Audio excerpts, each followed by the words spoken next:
The NFL free agency has been kind of crazy so far, and we still have many more days and months to go. But I think this first day just gave us an example of what to expect from this offseason. I mean, even the draft is important to some teams. I mean, look at Carolina. I mean, they pounced at the first pick, which is great for them, although the Bears did win that trade. But with that being said, let's dive into some free agency signings, which either did good or bad for a team.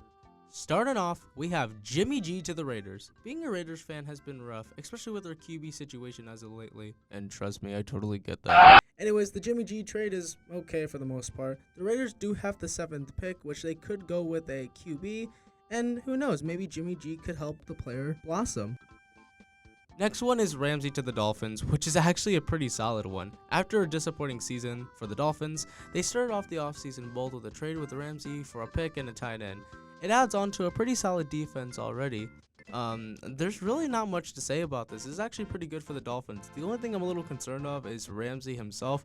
He is starting to kind of get to that age, and he's just not the same as he was even just like 2 or 3 years ago. But I still have faith in them. And finally, we have Rodgers to New York. Okay, now unless Rodgers not a butthole and like skips out in the last minute, this would work out pretty darn good for Rodgers. And the Jets are an upcoming team with Garrett Wilson and Breece Hall. Imagine that. That would be a crazy trio to start things off. And with Allen Lazard possibly hitting that way as well, there's no telling how good the Jets might actually be. This is definitely an A tier for sure. NFL free agency has been pretty crazy so far, and I wouldn't be surprised if even more stuff happened.